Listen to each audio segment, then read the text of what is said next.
I didn't expect to wake up yesterday to the news that the senator from the 22nd district had overnight accused me by name of grooming and sexualizing children in an email fundraising for herself. So I sat on it for a while wondering why me. And then I realized, because I am the biggest threat to your hollow, hateful scheme. Because you can't claim that you are targeting marginalized kids in the name of, quote, parental rights if another parent is standing up to say no. So then what? Then you dehumanize and marginalize me. You say that I'm one of them. You say she's a groomer. She supports pedophilia. She wants children to believe that they were responsible for slavery and to feel bad about themselves because they're white. Well, here's a little bit of background about who I really am.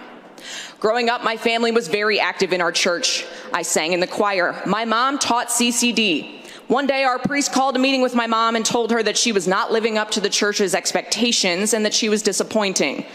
My mom asked why. Among other reasons, she was told it was because she was divorced and because the priest didn't see her at Mass every Sunday. So where was my mom on Sundays? She was at the soup kitchen with me.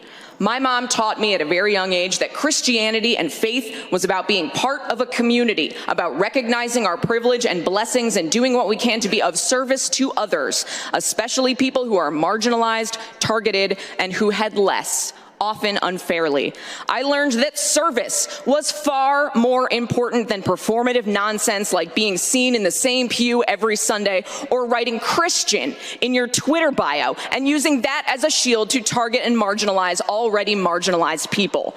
I also stand on the shoulders of people like Father Ted Hesburgh, the longtime president of the University of Notre Dame, who was active in the civil rights movement, who recognized his power and privilege as a white man, a faith leader, and the head of an influential and well-respected institution, and who saw black people in this country being targeted and discriminated against and beaten, and reached out to lock arms with Dr. Martin Luther King Jr. when he was alive, when it was unpopular and risky, and marching alongside them to say, "We've got you," to offer protection and service and allyship to try to right the wrongs and fix injustice in the world. So who am I?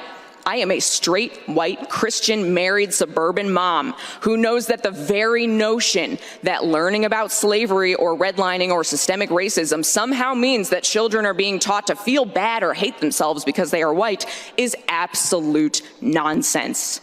No child alive today is responsible for slavery.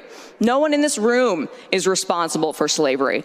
But each and every single one of us bears responsibility for writing the next chapter of history. Each and every single one of us decides what happens next and how we respond to history and the world around us. We are not responsible for the past. We also cannot change the past. We can't pretend that it didn't happen or deny people their very right to exist. I am a straight, white, Christian, married, suburban mom. I want my daughter to know that she is loved, supported, and seen for whoever she becomes. I want her to be curious, empathetic, and kind. People who are different are not the reason that our roads are in bad shape after decades of disinvestment, or that healthcare costs are too high, or that teachers are leaving the profession. I want every child in this state to feel seen, heard, and supported, not marginalized and targeted because they are not straight, white, and Christian. We cannot let hateful people tell you otherwise, to scapegoat and deflect from the fact that they are not doing anything to fix the real issues that impact people's lives. And I know that hate will only win if people like me stand by and let it happen. So I want to be very clear right now. Call me whatever you want. I hope you brought in a few dollars. I hope it made you sleep good last night. I know who I am. I know what faith and service means and what it calls for in this moment. We will not let hate win.